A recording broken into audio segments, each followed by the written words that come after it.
저희가 살아가는 시대가 이전과는 다른 시대에 있다고 하는 것들을 우리 모두가 다 현실적으로 경험도 하고 있고 그리고 이해를 하고 있는 것 같아요. 이제 우리 아이들, 이제 태어나는 아이들은 요즘 AI 네이티브라는 이제 용어를 쓰더라고요. 저희는 아날로그도 경험했고, 컬러 텔레비전, 인터넷, PC를 다 거쳐서 이제 스마트폰에서 AI로 가는 시대를 살아가고 있는데, 이제 우리 아이들은 그냥 AI가 일상인 시대를 살아가는 거죠. 사실 조금 저는 이게 좀 비현실적인 부분도 좀 있는 것 같아요. 우리 학교나 이런 데서는 AI를 못 쓰게 하는데, 실제 이제 살아가거나 일을 할 때는 AI가 너무 중요한 시대가 돼서 이 아이들에게 AI를 가르치긴 해야 되는데, 이 사이에 좀 이 지혜도 좀 필요한 것 같아요. 몇 해 전에 미국의 그 바나 그룹에서 데이빗 키너먼이라고 하는 분하고 마크 메틀록이라고 하는 분이 책을 썼는데, 디지털 바벨론 시대의 그리스도인이라는 책입니다. 이 두 분은 우리 시대를 규정을 한 거예요. 특별히 이제 우리 자녀들이 살아가는 이 시대 세팅을 규정을 한 건데, 그게 뭐냐면 미디어, 그들이 접하는 AI, 이걸 바벨론으로 본 거예요. 그러니까 다니엘이 살았던,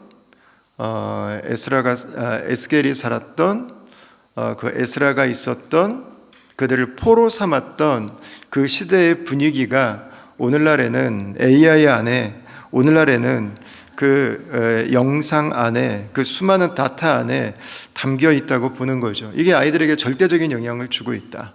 그래서 이분이 아이들에게 주는 영향을 쭉 소개하는데, 그 중에 하나가 최근 10년 동안 고등학교를 졸업하고 대학부가 돼서 교회를 이탈하는 확률이 미국 교회 안에서만 5%가 늘었다는 거예요. 50몇 프로였는데 60몇 프로로 늘었더라고요. 그러니까 우리가 살아가는 이 세대의 알고리즘이 만들어내는, 또 그 문화가 만들어내는 것들이 실제로 자녀들에게 영향을 주고 있다는 거죠. 그러니까 교회 다닌다고 그 친구들이 예수님을 잘 믿고 공동체의 일원이 됐다고 말할 수 있는가? 아닐 수 있다는 거죠. 그 아이들은 교회를 다닌다고 다 예수님을 믿고 만나고 알고 그분과 동행하는 것이 아니라는 거예요. 그러니까 교회 다니면 신앙이 저절로 생기고 잘하는가? 미안한데 아니라는 거예요. 그거 이제 우리한테 말해주는 거예요. 그러면서 그럼에도 불구하고 이 세대에 자신의 믿음을 가지고 살아가는 회복된 제자들이 있다, 이런 얘기를 하는데, 이제 몇 가지 예를 들어요. 예수님을 개인적으로, 교리적으로나 아니면 종교적으로 아는 게 아니라 개인적으로 퍼스널리 인티머시를 가지고 있는 자녀들일 경우. 두 번째는 문화에 대한 분별력이 있다고 하는 거예요. 나에게 맨날 뜨는 이 알고리즘에 따라서 떠오르는 영상이 이게 진짜가 아니라고 하는 거. 내 삶은 내가 주도적으로 하나님 인도하심 가운데 살아간다고 하는, 이걸 구분해낼 수 있는, 이걸 변별할 수 있는 힘이 있다고 하는 거예요. 그리고 이제 세 번째가 저는 중요한 의미가 좀 있는 것 같아요. 세 번째는 뭐냐면, 이 아이들은 공동체 안에 깊이 뿌리를 내리고 있다는 거예요. 그 아이들이 결국은 믿음 안에 성숙하게 서간다는 겁니다. 그리고 세 번째에 대해서 부연을 하면서 이 저자들이 관심을 갖는 게 뭐냐면요, 가정이에요. 가정. 믿음에 건강하게 서 있는 아이들은 부모에 의한 자녀들에게 물려지는 관계를 통한 믿음의 세대 계승이 꾸준히 일어나고 있다는 거예요. 이게 핵심이라는 거예요. 이게 핵심. 결국은 여기에서부터 자녀들이 분별력도 갖게 되고, 여기에서부터 주님과 함께 믿음 안에 살아가는 것들이 종교적인 일들이 아니라 그게 인티머스라고 하는 개인적인 관계의 깊이를 결정한다고 하는 거고요. 결국 거기에서 일상 속의 제자도, 직장 속의 제자도까지 나아가게 되고, 그 뒤에 하는 이야기들까지도 중심에 축을 딱 두고 있는 거예요. 그러니까 우리의 믿음이 언제 건강해지고 온전해지는가? 정보의 양이 아니라 관계의 깊이다. 이제 그 얘기를 하고 있는 거죠. 오늘 우리가 읽은 본문 말씀은 우리가 쉐마라고 하는 두 단어로 잘 알고 있는 단어의 말씀입니다. 4절에 이스라엘아 들으라 그랬는데 들으라 이 말이 쉐마예요, 히브리어로. 그래서 이 4절부터 9절까지를 보통 이제 우리가 쉐마라고 하는 용어로 표현을 합니다. 이스라엘의 신앙 고백이고 이 이스라엘 구약의 공동체가 성경, 이 구약의 39권 성경 중에서 가장 어텐션했던, 그리고 가장 눈에 보이게 많이 써붙여놨던 그 6절의 말씀인 거죠. 내용은 크게 두 가지예요. 4절, 5절은 하나님을 사랑하라고 하는 것. 그다음에 6절부터 9절까지는 그 하나님을 향한 사랑을 자녀들에게 물려주라고 하는 것. 이게 크게 보면 내용은 이렇게 두 가지로 남기게 됩니다. 그러면 사랑하고 자녀들에게 믿음을 물려주는데 중요한 건 누구에게 주시는 말씀이냐는 거예요. 부모들에게 주시는 말씀이에요. 아니면 미래의 부모가 될 사람들, 부모 세대들, 그들에게 주시는 말씀이에요. 이게 타이밍도 너무 중요합니다. 신명기는 모압 평야에서 이 모세가 한 설교를 정리를 해놓은 건데요. 모압 평야에서 한 설교를 한 때가 언제냐면 가나안에 들어가기 직전이에요. 모세는 자신의 이제 노령으로 인해서, 고령화로 인해서 죽음의 때가 이제 조금씩 다가올 때고, 자신은 이제 더 이상 할 수 있는 일이 남아있지 않은 때, 그리고 이스라엘 백성들은 가나안 땅, 그건 뭐죠? 새로운 문화, 새로운 삶의 방식, 새로운 종교, 새로운 신들의 도시로 들어가기 직전인 거죠. 그래서 이 신명기는 모세 오경 중에서 가장 패셔너트해요. 모세의 눈물이 담겨 있고 열정이 담겨 있고 가슴이 담겨 있는 그런 서신이죠. 만약에 내가 이스라엘 백성들에게 마지막 내가 할 수 있는 이야기를 남긴다면 그것은 무엇일까를 정리해 놓은 게 신명기 말씀입니다. 모세는 이제 이 새로운 땅을 향해서 들어가는 이스라엘 백성들에게 가장 강조하면서 그들에게 반드시 따르도록 요청하고 있는 내용이요, 부모로서 자녀들에게 믿음을 잘 계승해 주라는 내용이었다는 거예요.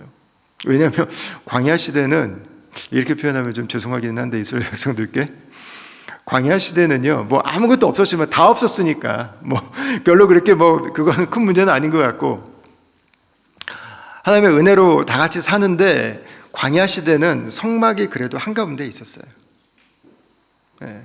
그냥 따라다니면 됐어요. 따라다니면 큰 문제가 없었어요. 근데 가나안은 달라요. 집집마다 다 흩어져 살거든요. 안식일에 교회 안 가도 큰일 나지 않을 수 있어. 내가 그냥 옆집도 안 가고 뒷집도 안 가는데 보니까 바알 따라가서 바알이 원하는 대로 그냥 그들의 종교에 편승해서 살아갈 수도 있는 거예요. 그들이 추구하는 그 성공지향적인 삶을, 그들이 원하는 그 쾌락지향적인 그 삶을 그냥 똑같이 살아갈 수 있는 수많은 유혹과 도전이 그냥 일상에 널려 있는 거죠. 그럼 이것을 공동체적으로 다 소화를 할 수 있는가, 감당할 수 있는가? 모세가 볼 때는 이제 그것만 갖고는 안 된다는 거예요. 이제는 가정이 그 역할을 감당해야 된다는 거예요. 전체 공동체가 하던 일을 가정에서 아빠와 엄마가 함께 감당해 나갈 수 있어야 된다고 하는 거죠. 그래서 모세가 마지막에 남긴 가장 중요한 가르침 중에 하나는 가정에서 자녀들에게 믿음을 가르치는 거였어요. 자, 어떻게 가르치라고 그랬나? 6절 한번 보세요. 6절 같이 한번 읽겠습니다. 시작.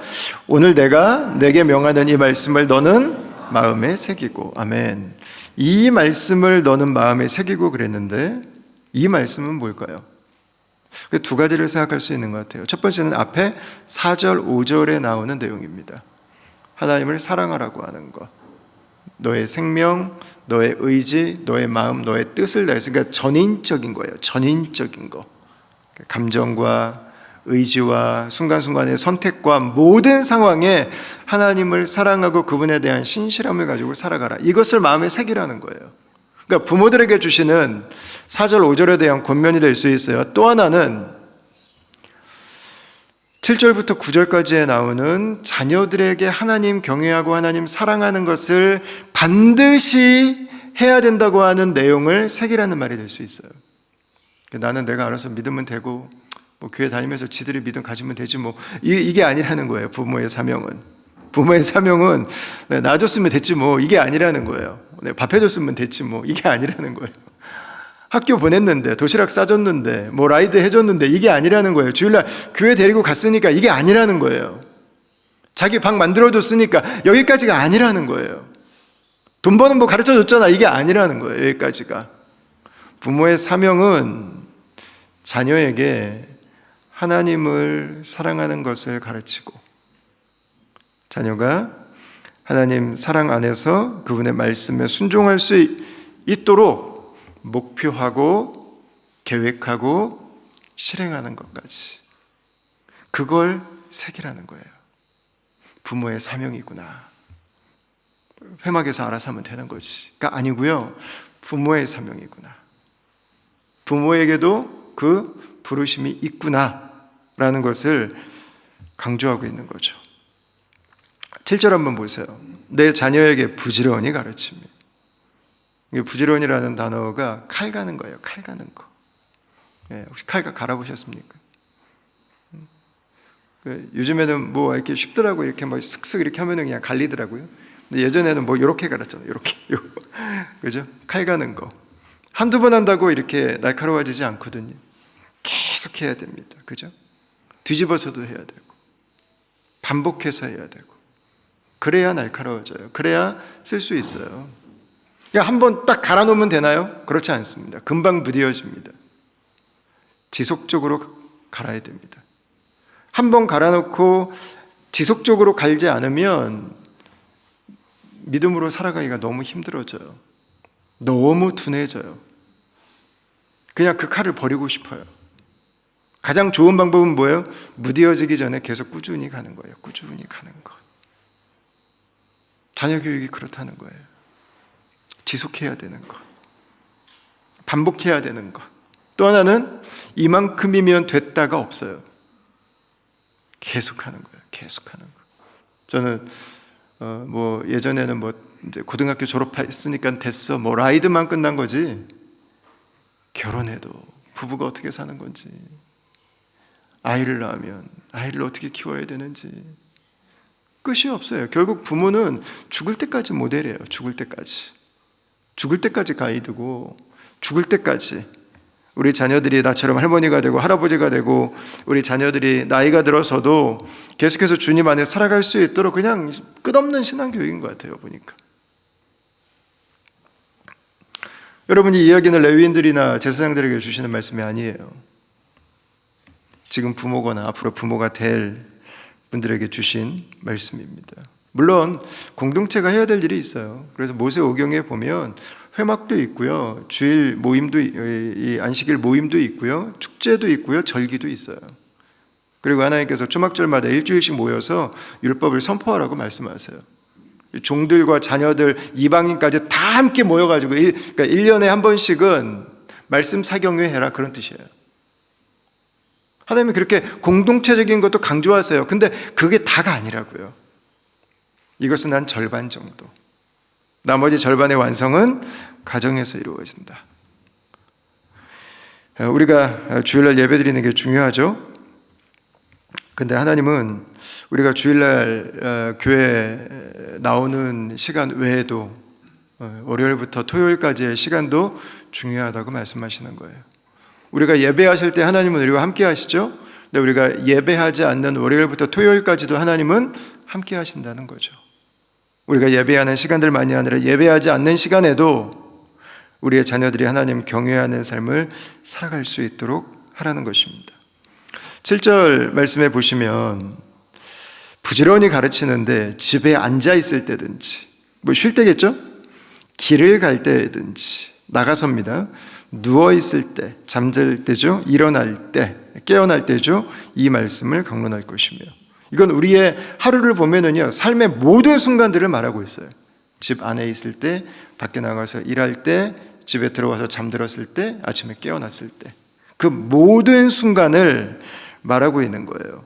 그 모든 때에 자녀들에게 믿음을 가르칠 수 있는 기회를 삼아라. 그러니까 하나님은 그걸 가르칠 수 있는 기억 연상법까지 알려주세요. 8절하고 9절 한번 보세요. 우리 같이 한번 읽겠습니다. 시작.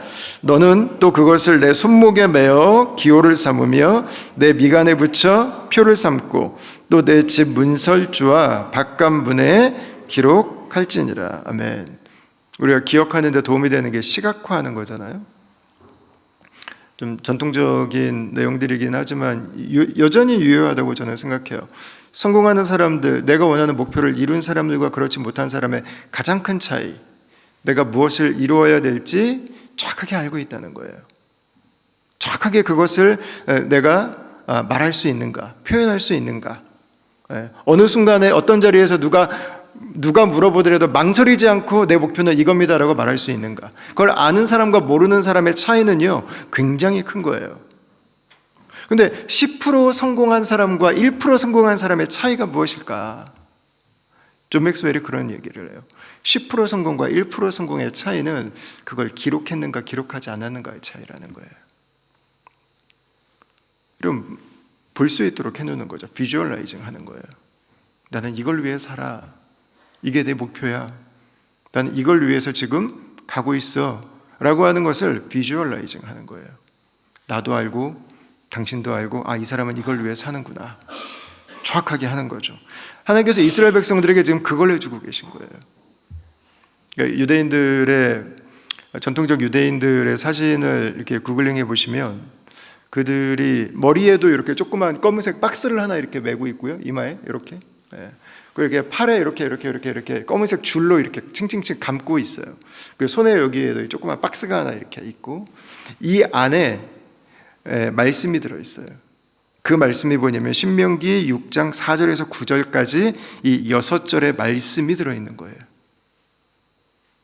손에 말씀을 붙이는 이유는 뭐겠어요? 내가 하는 일, 내가 일하는 것, 내가 하는 모든 것이 하나님 앞에서 하는 일이라고 하는 것, 하나님을 섬기기 위해서 하나님을 경외하는 일이라고 하는 것에 대한 것을 기억하도록 하는 거예요. 이마에 붙이는 게 제일 재밌지 않아요? 내 생각 속에 하나님이 계시도록 하기 위해서. 나를 사랑하는 하나님, 내가 사랑하는 하나님께서 내 생각을 인도하십니다. 내 생각을 다스리십니다. 내 생각을 주관하십니다. 이 고백인 거예요. 거기만 있는 게 아니라 이들은 문 앞에도 붙여놨어요. 문 앞에도. 나갈 때 그거 보고 나가도록. 하나님을 경외하는 삶을 살아야 되는 거지. 집 안으로 들어갈 때도 그걸 보는 거잖아요. 집에 왔으니까 이제 풀어줘도 되는 시간, 이제 내 맘대로 해도 되는 시간 아니라는 거죠. 이 집도 하나님 다스리시는 곳, 하나님과 함께 머무는 공간.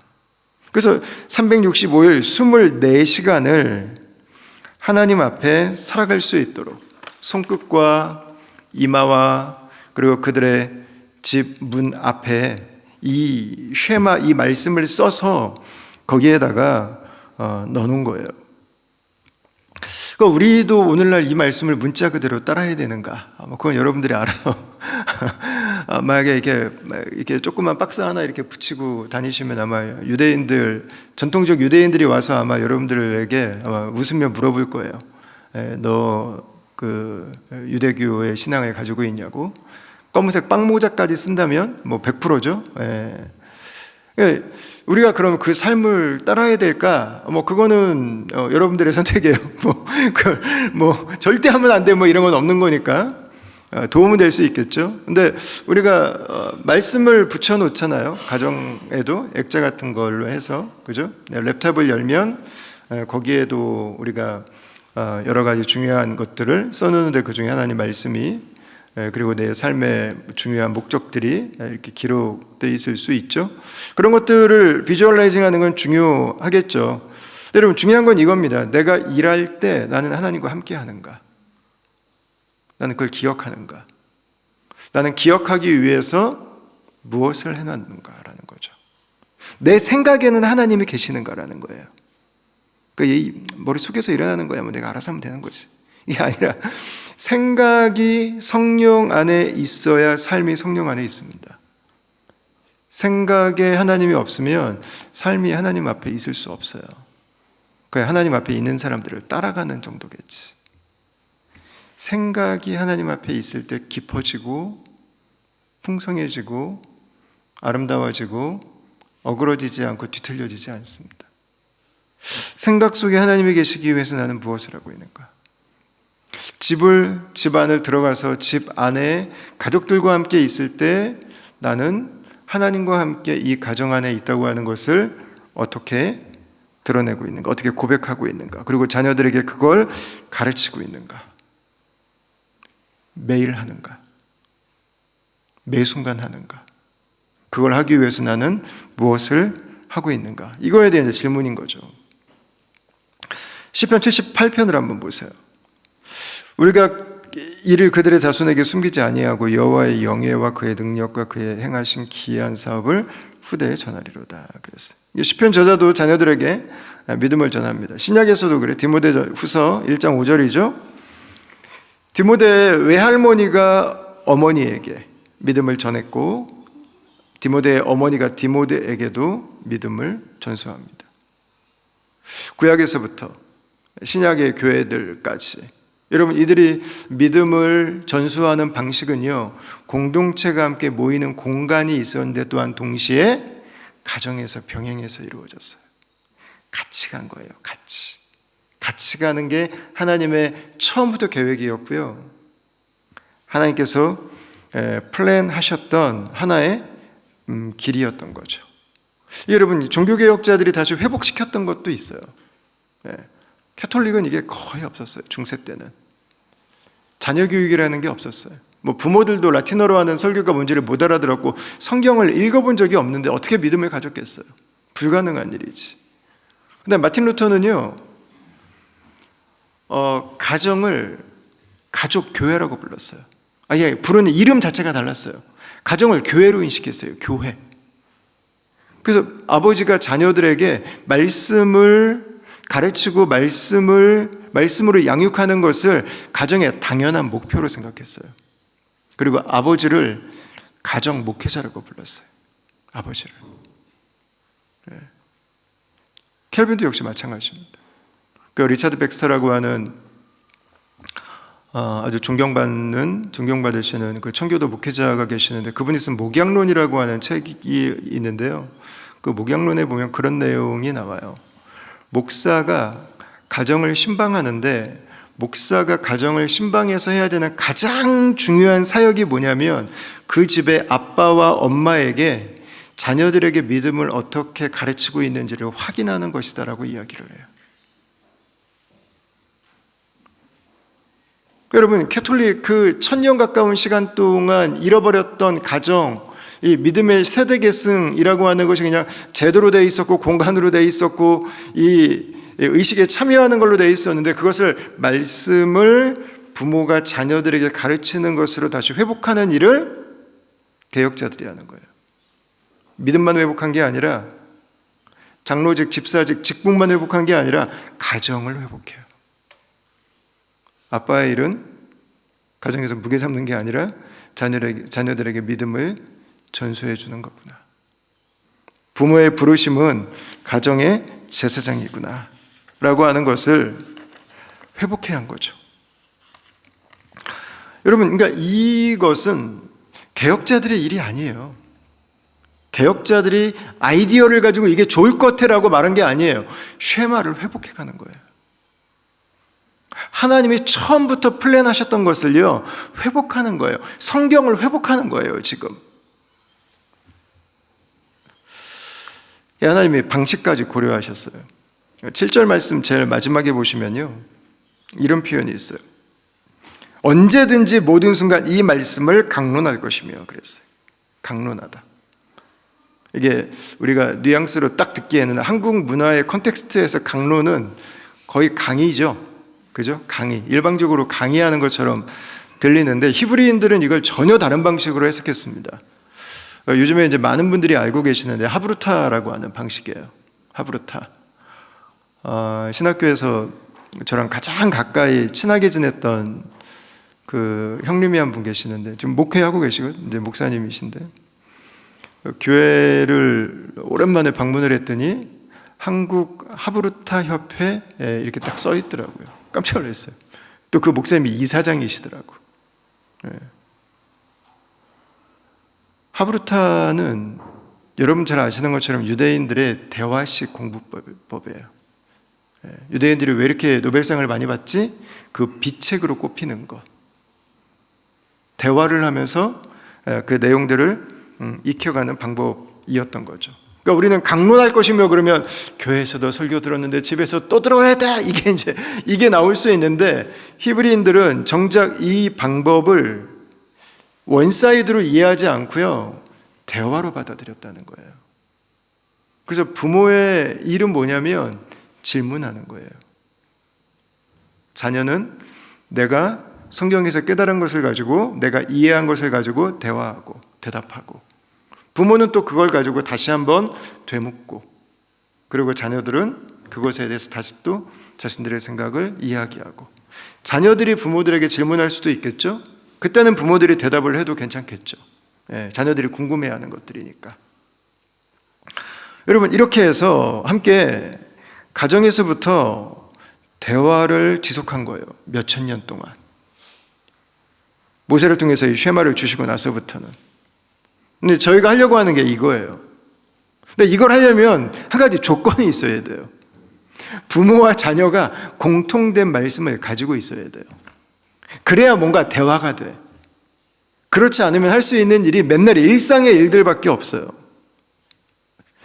그래서 지금 우리가 하려고 하는 일이 이게 어려워요. 보니까 이 전부서가 본문 맞추는 게 이게 보통 이게 일이 아니에요. 이게 아이고 진짜 이거 뭐 우리가 미팅을 몇 번을 했나 모르겠어요. 이것 때문에 이거 본문 맞추는 것 때문에 이거 어떻게 해야 되나 이거 별 방법들을 진짜 다 고민을 하고 그래서 우리 감사하게 한국 합동 측에서 만든 하나바이블이 이 부분이 잘 돼 있어서 이제 그걸 기준으로 해서 맞추기로 했는데 전부서가 같은 본문으로 말씀을 듣고 자녀들과 함께 대화하자.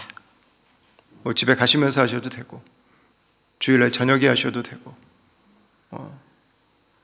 뭐 평일날 시간을 정해서 하셔도 되고 그리고 그 말씀을 가지고 같이 한번 대화해 보는 거예요.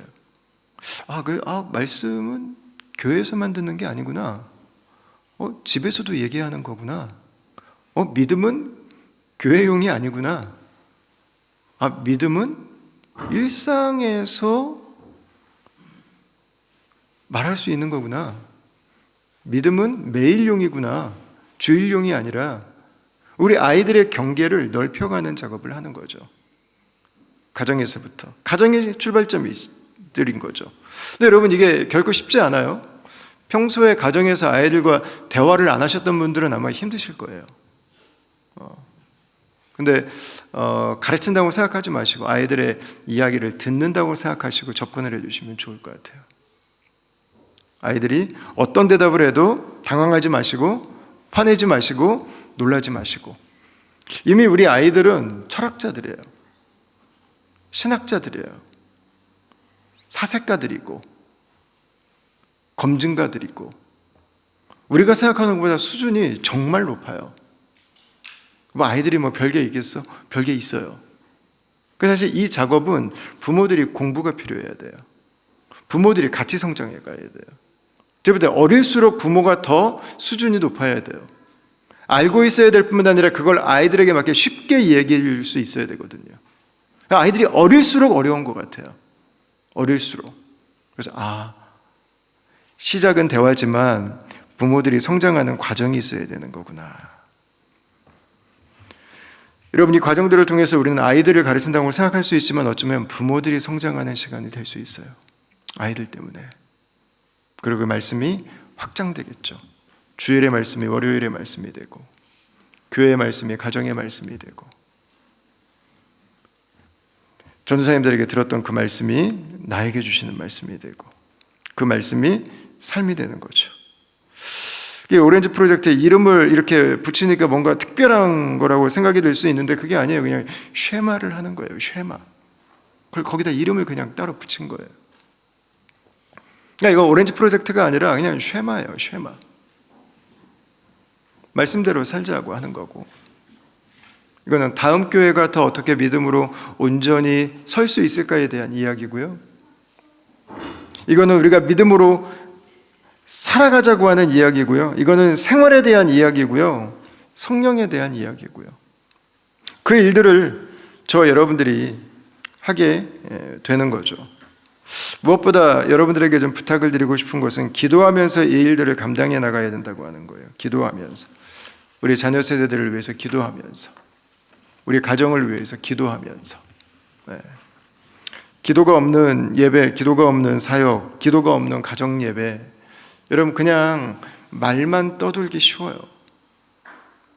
기도하는 부모가 되십시오. 기도하는 부모. 여러분 결국 우리 자녀들이 기억하는 부모의 모습, 똑똑한 부모도 아니고요, 잘난 부모도 아니에요. 나를 마지막까지 품어주었던 부모, 나를 위해서 무릎 꿇고 눈물을 흘리셨던 부모. 결국 우리 아이들의 심령을 바꾸는 것은 여러분 결국은 그 기도예요. 우리 아이들의 삶이 변화되는 포인트는 부모의 노력과 성령의 터치, 성령의 역사가 함께 있어야 됩니다. 우리가 아무리 열심히 노력한다고 되지 않아요. 우리가 아무리 별 방법을 이름 다 갖다 붙여서 한다고 여러분 되지 않아요. 가르치는 것은 우리 몫이지만 마음에 새기게 하는 것은 성령의 일입니다. 기도가 필요해요. 에스더도 한나도 사무엘을 임신할 때뿐만 아니라 하나님께 드리기 위해서는 기도의 삶을 살았어요. 기도가 있었기 때문에 사무엘이 있었던 거예요. 여러분 욥은 자기 자녀들이 하나님 앞에 온전히 설 수 있도록 하기 위해서 꾸준히 예배하고 기도했어요. 자녀들의 영혼을 위해서. 여러분 그거예요. 하나님께서 그 자녀들의 심령을, 영혼을 붙들어 주셔야 되는 거죠. 다음 세대를 향한 하나님의 일하심은 아마 부모 세대의 기도에서부터, 무릎에서부터 시작될 것입니다. 우리가 가정에서 자녀들과 대화를 시작한다면 그것은 씨앗을 뿌리는 일이 될 수 있어요. 근데 기도는 그 씨앗이 생명을 가지고 자라도록 하나님의 역사를 기대하는 일이 될 것입니다. 이게 하나님께서 부모들에게 맡겨주신 사명인 것 같아요. 쉐마는 굉장히 오래된 본문이에요. 하나님께서는 우리 자녀들의 믿음을 교회에다가만 맡기지 않으셨어요. 특히나 우리 세대에는 이 말씀이 더 좀 절절히 와닿는 부분이 있는 것 같아요. 신앙교육은 교회 건물 안에서만 이루어지지 않습니다.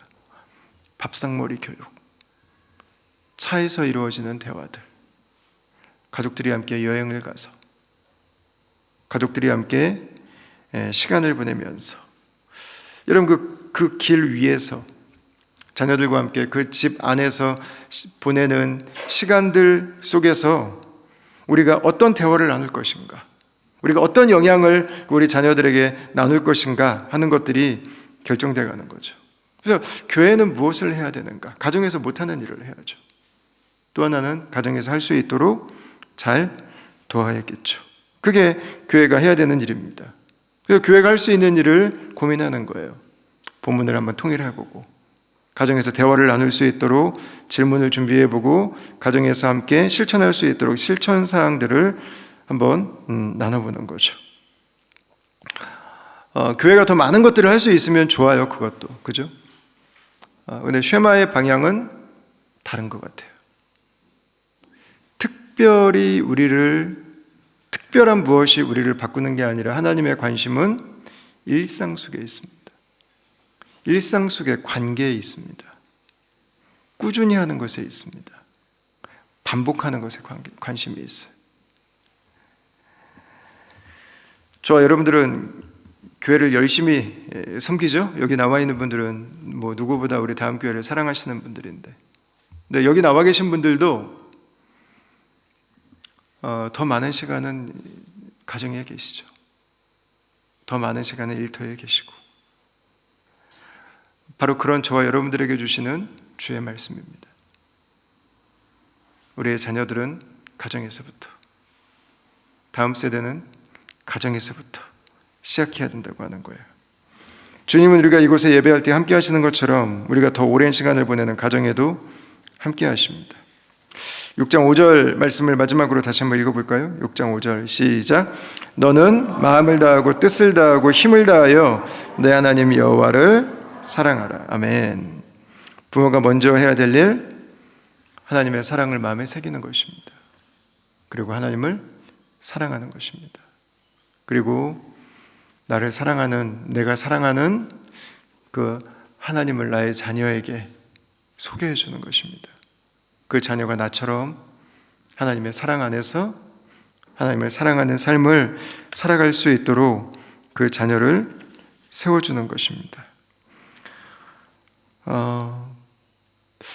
부모가 먼저 하나님을 만났다면, 하나님의 사랑 안에 살아간다면 그 자녀들은 너무나 큰 축복이죠. 그러나 부모가 그 사랑 안에 있지 않다면 뭐 맹모 삼천지교처럼 아무리 좋은 교회를 만나고 찾고 좋은 교회를 찾아서 돌아다녀도 결국은 그 자녀의 믿음은 장애를 가질 수밖에 없는 것 같아요. 부모가 가장 큰 장애물이 되거든요.